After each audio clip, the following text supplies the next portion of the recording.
Hello, everyone. Welcome to our session today, Action Working Group. My name is Xing Yang. I work at VMware by Broadcom in the Cloud Native Storage team. I'm also a co-chair of the Kubernetes 6 Storage and the Data Protection Working Group, working with Dave. Hi, I'm Dave Smith-Uchida. I work at Veeam. You may also know us as Kasten. We do Kubernetes backup, and formerly I was on the Valero project. So here's today's agenda. First, we will talk about what we did in this working group, who are involved, and we will talk about what is the motivation for establishing this working group, what are the projects that we are working on, and finally, how to get involved. Here are some of the key updates. We wrote a white paper that describes the data protection workflow in Kubernetes. And here are some links to our previous talks at KubeCon. Here are some of the companies who are supporting this working group.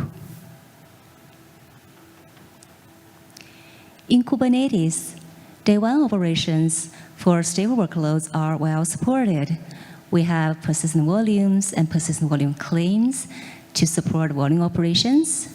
We have workload APIs such as stable-set, deployment to do declarative management of your workloads. According to a 2022 survey by Data on Kubernetes community, more and more stable workloads are moving to Kubernetes. These workloads moving to Kubernetes to take advantage of Kubernetes self-healing abilities, agile deployment, the built-in scalability and portability. On the other hand, day two operations for stable workloads, such as data protection, are still limited.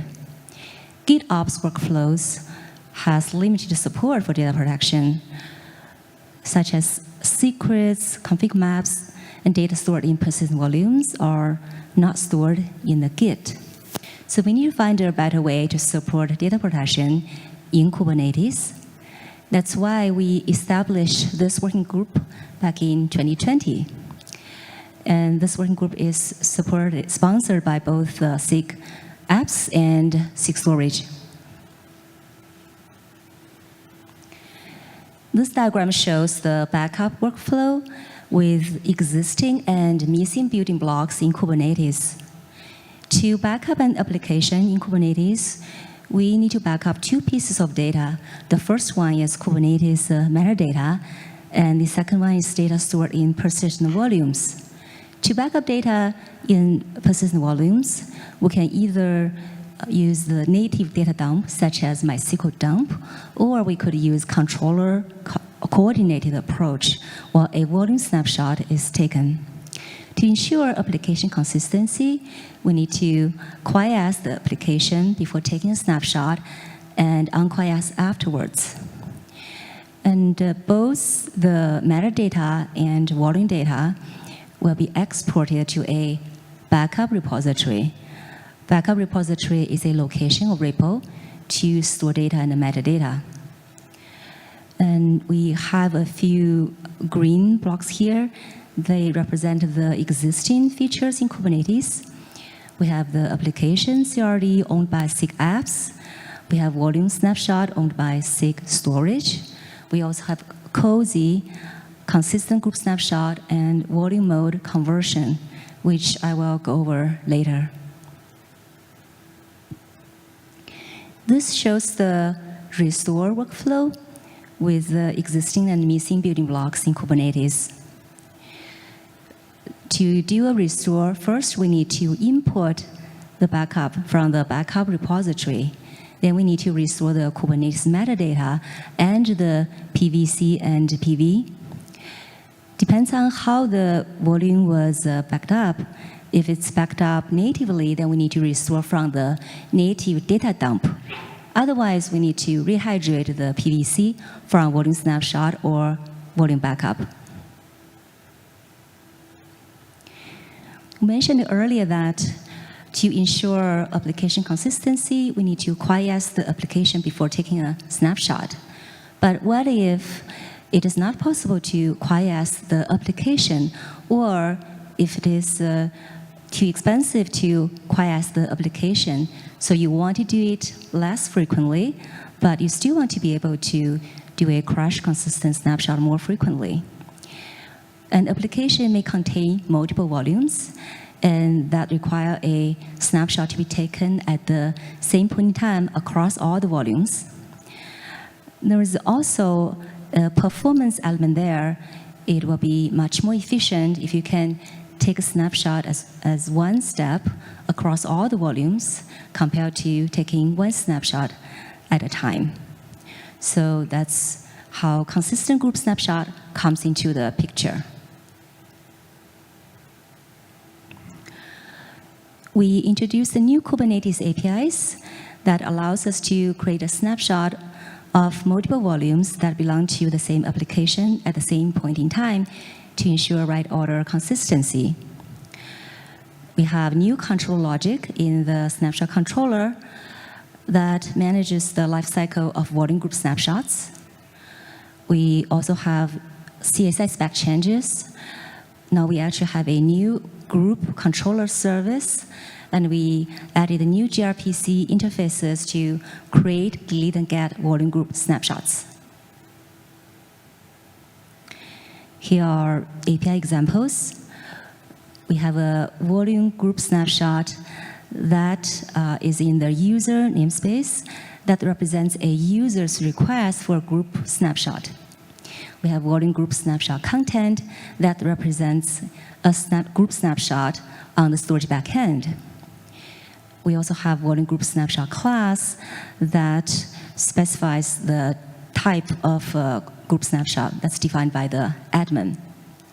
To create a volume group snapshot, first you need to decide what are the PVCs you want to be snapshotted together, apply a label specifying the volume group snapshot name on those PVCs. And in the volume group snapshot CR, specify the volume group snapshot class name and a label selector, making sure that it matches the label you added to the PVCs. After a volume group snapshot is created, a volume group snapshot content will be created with a volume group snapshot handle pointing to a resource on the storage backend. Volume group snapshot and volume group snapshot content have one-to-one mapping. As a result of creating a volume group snapshot, individual volume snapshots will be created. Each one is corresponding to the original source PVC, and you can use that to create a new PVC.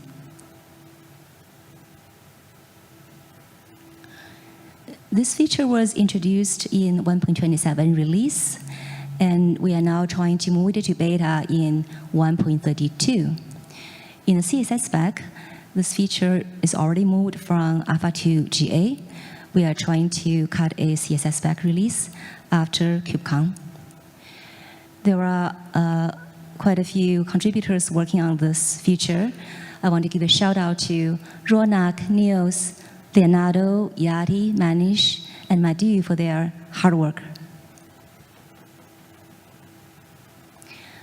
Next, I want to talk about a backup repository. A backup repository is a repo or location that you can use to store data and metadata. It can be NFS or object storage or other type of storage type. It can be on-prem or in the cloud. As mentioned earlier, there are two pieces of data that we need to back up. There is the Kubernetes metadata and the data stored in persistent volumes. So they all need to be backed up and saved in this backup repository so that we can use them at the restore time. There is a project called Cozy Container Object Storage Interface that tries to add support for object storage in Kubernetes. Cozy provides Kubernetes APIs to provision object buckets and allow those buckets to be consumed by the pods. Cozy also defines gRPC interfaces so that an object storage provider can write the driver to provision buckets. There are multiple Cozy components. There is a controller manager that binds the Cozy created buckets to the bucket claims. There is a Cozy sidecar that watches Cozy Kubernetes API objects and communicates with the Cozy driver. There is the Cozy driver that communicates with the object storage backends to provision the buckets. There are two sets of Kubernetes APIs. The relationship between bucket claim, and bucket class are very similar to that for PV, PVC, and storage class. We also have APIs that allows a bucket to be accessed by a pod. As shown here, a bucket claim is a user's request for a bucket. And a bucket CR that represents a physical bucket on the storage backend. Bucket and bucket claim, they have a one-to-one mapping to each other. Bucket class describes the type of a bucket that is defined by the admin. In the bucket access class, we specify the type of authentication. And in the bucket access, we specify bucket access class name, a bucket claim name, and credentials. To use Cozy, user creates a pod with the project volume pointing to the secret that is specified in the bucket access. The secret stored in the secret contains the bucket info. The secret is mounted at the specified location. This Cozy was introduced in 1.25 release, and now the team is working on moving it to V1 Alpha 2. So Blaine and Matthews are working very hard on this project. We also have a few new contributors. If you are an object storage vendor, you're welcome to write a Cozy driver. If you are interested in contributing to Cozy, please join our weekly stand-up meetings on Thursdays. Now let me talk about volume mode conversion. In Kubernetes, you can create a PVC from a volume snapshot, and you can change the volume mode from file system to block or vice versa. However, that might introduce vulnerability to the kernel. On the other hand, this workflow is needed for efficient backups. As shown in this diagram, the original PVC has the file system volume mode. A backup software creates a volume snapshot from that PVC, and then create a temporary PVC from that volume snapshot, while changing the volume mode from file system to block so that it can retrieve change blocks for efficient backups. Dave will talk more about change block tracking later. So to prevent the potential security problem, but in the same time to support this workflow, we introduced this feature to prevent unauthorized volume mode conversion. We added a new field, source volume mode, in volume snapshot content. An annotation allow volume mode change needs to be added on the volume snapshot content in order for this to happen. If you are trying to create a PVC from a volume snapshot while changing the volume mode, but without setting this annotation, this request will be rejected. This feature moved to GA in 1.30 release. The feature flag is enabled by default in the external snapshotter and external provisioner. If your application is depending on this workflow, action is required. Otherwise, your application will fail. Ronak is the developer who has been working on this feature. Now let me hand it over to Dave, who will talk about CPT. Thanks, Xing. So change block tracking is basically the ability to find out what's happened between two snapshots. So which blocks have been changed. And like, for example, here we have our snapshot at T1, and then blocks 2, 6, 8, and 9 got changed by the time we came to the second snapshot. So by being able to get this data out, we can actually do a much more efficient backup. So quite often we want to do block level backups where we simply copy all of the blocks out of the device. But that also means that you're often copying a lot of blocks you don't want. You wind up doing a full backup every time. So many storage systems will keep track of the changes between snapshots, and that allows us to simply go through and pick the blocks that have changed and back those up. The difficulty has been that all of those APIs are vendor specific. So we've been working, this has been our major project in the data protection working group for the last year or so, to get a standard API that's Kubernetes native put together. And this gives us space efficient backups, less network overhead because we're not moving as much data. Because we can do backups more rapidly, it lowers the RPO. So what were the goals for the change block tracking? So we wanted to do this with the CSI spec. We wanted to hit all of our Kubernetes security standards. Those were quite a few things we had to work on. And then one of the things we ran into was simply overloading the API server with moving a large amount of data through it. So even though the change block tracking data is much smaller, for things like a 1 terabyte volume, worst case, so this is, for example, like every other block got changed, we could wind up with about 5 gigabytes of change block data. And that's simply more than we wanted to push through the API server, and it's more than we wanted to try to store into resources. So that will push the design, as you'll see in a moment. What we're not doing at the moment is we don't have a data path. So the path for retrieving the blocks is still cloning the volume and then attaching it, but you'll know which blocks to copy. And we're also not tracking at the file level. So this is strictly at the block level at this point. So how would you use change block tracking? We have two modes. There's the change block info, where you'd have two snapshots and you ask what's the difference between these two.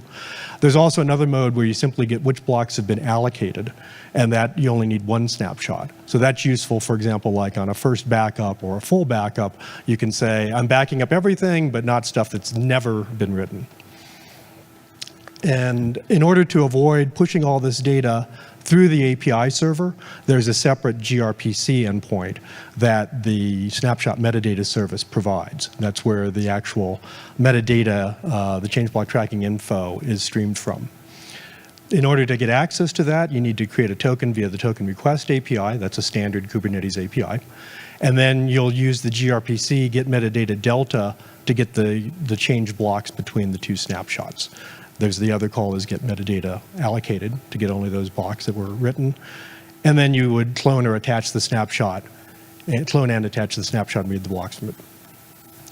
So looking at this a little more graphically, we have the backup system here. First thing it does, it goes out, gets a token, then it goes ahead and uses the token to try to attach to the gRPC service. The gRPC service goes up, verifies the token, gets the authentication back, and then it goes ahead and pulls up the snapshot IDs out of the resource, pushes down to the CSI driver, and so each CSI driver needs to implement that part of it, and then start streaming the change block list back out. So working on this have been Prasad Gangal, Carl Berganza, who's here in the audience, Daniel Fedotov, and Ivan Sim. We've merged the KEP in 1.31. We have an implementation in progress in targeting alpha in 132. And then we have a number of vendors who are participating in this. And we're looking for other storage vendors who are interested in this, and certainly other backup vendors who are interested in using this. Or there may be, there's lots of other uses for this, for like example, for replication. So what else are we doing in the working group? So one of our other projects right now is we're starting a new white paper on what are best practices for Kubernetes applications to prepare for backup and data protection. And this is one of those things where it helps if people write to certain or do certain things in order to make their application ready for a backup and restore. So for example, like a simple app with, say, a single PVC, we can just snapshot that currently, and we'll get what should be a crash consistent backup. So when we restore, it's as though the pod had been restarted violently, and it needs to recover from whatever happened, do FSCK and any type of application-specific repair. But then with multiple PVC volumes, it becomes harder because we've got inconsistencies between the volumes, and so the consistent group snapshot helps a bit there, but we still need to set that up and do that. Other options are to have the application provide a hook, or we can quiesce and unquiesce the application while we're backing it up. Or we can have it do things like application level backups, where, for example, we do a PG dump to get Postgres to dump all of its information out. But what we don't have right now is we don't necessarily have standards for how to access this, so each application is a little different. And so, making the awareness on this, I think, is going to be very important in the white paper. The other thing that we've run into has been operator-driven applications. And these are things like, there's a Postgres operator, for example, and you write a CR to say, hey, I want a Postgres database. It goes ahead and stands one up for you, creates PVCs, all this stuff, tunes it appropriately. This is all great. Now you can do a backup of this by, for example, snapping and exporting all of the disks. When you go to restore, you have to do the order of restore correctly, because if, for example, you restore the operator, it comes up and starts running, and then you restore the CR that said, I want a Postgres database, the operator very happily goes out and creates a new empty database. And now it starts fighting with the backup app as we try to push volumes back in. So those are some of the things we want to address in this. We're really looking for participation and input on this from application developers, storage system vendors, users, pretty much everybody. Other things that are going on, we've got discussions on how we do remote replication. Many storage systems will do volume group replication, but we also want to look at what's going on beyond that, for example, with Kubernetes resources. And being able to configure an application to handle remote replication. Like if we have, for example, at Postgres again, but two Postgres databases that we want to have talk to each other and replicate to each other. Having standard patterns and APIs where we can configure this will make life much easier. And then we want to work on just overall applications for what a resilient application looks like across multiple Kubernetes clusters. So we encourage you to get involved. The homepage is up there. We have meetings every 2 weeks at 9 Pacific on Wednesday, and we have the meeting recordings available. There's a mailing list, and there's also a Slack channel. And I think with that, that is the end of our presentation. We're happy to take any questions.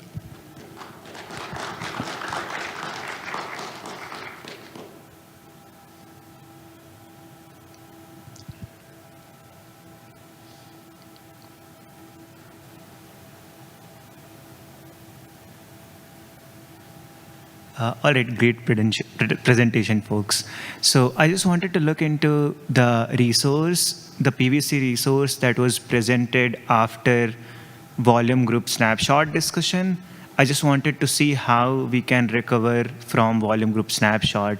So if we have volume snapshot, we can just create a PVC specifying that volume snapshot as a source. But how things happen in case of volume group snapshot is what I wanted to see. Okay, so you want to go back and see exactly how we do like this one? Basically, you just need to specify your volume snapshot as a data source. And you create a PVC file. Basically, you can only do one at a time. We don't really have a API that for you to restore all of them at the same time. Right. So if we create volume snapshot group or volume group snapshot, does it eventually create multiple volume snapshots as well? Yes. Okay, all right. I think I missed that somewhere. Oh, Yeah. okay, yeah.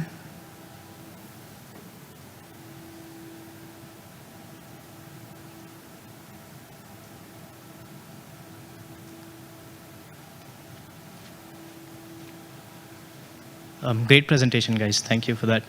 I have this question about, there's been conflict about applications or stateful applications like databases doing their own backups and snapshotting. And now we are trying to push that towards the storage side to do periodic snapshots and backups. How do you think these two will play with each other? Applications sometimes are sensitive to storage level snapshots. They cannot recover gracefully from them. So what are your thoughts on that?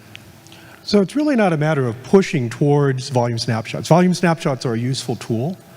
And I think what we're trying to move towards eventually, see, the challenge becomes you've got a Kubernetes namespace or cluster with a whole bunch of different applications running. And an application, well, an application may consist of a number of applications. It's kind of a composite. So say you have two databases, and they each have their own backup mechanism. This is fine, but then you need a way to like orchestrate their backups together. If you just put them both on their own schedules, they may not actually be in sync with each other. So that's where I would like to see us building out more APIs where we can have orchestrators that are able to look at your Kubernetes environment and say, okay, here is a Mongo database, and I know that I can talk to Mongo and do a quiesce, and then go ahead and have it dump things out. And here's an application I know nothing about, but it has persistent volumes. So we're just going to go ahead and snapshot those. So that's kind of where I see it. It's not really an either-or type thing. And sometimes you may look at it and you may just say, you know, it's more efficient to do a volume level backup than it is to use the tool's backup itself. But that's a case-by-case basis. Does that help? Yes, thank you.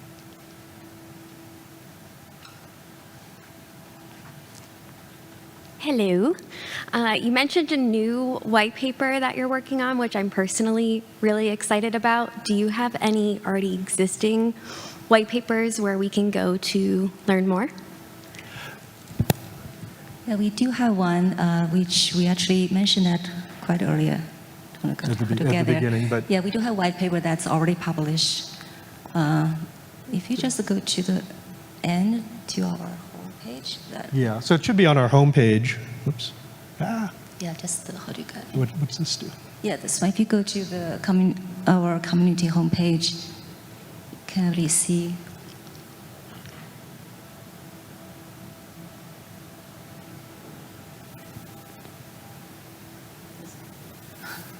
Yeah.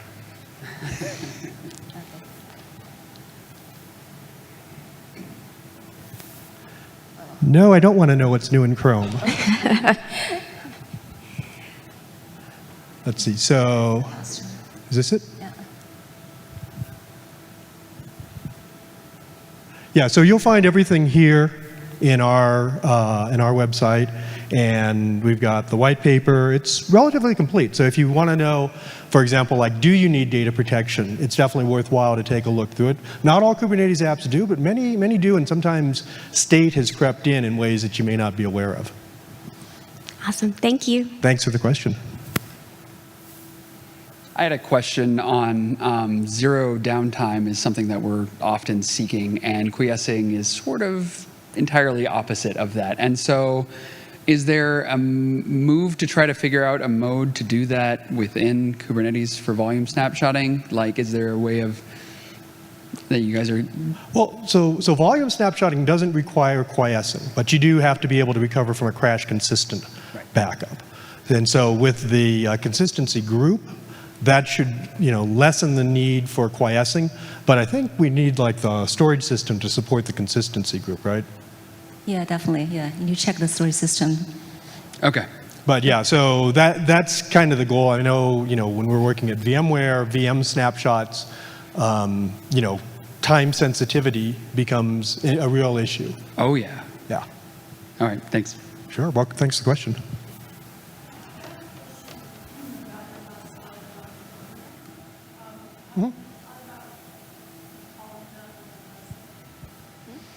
Sure.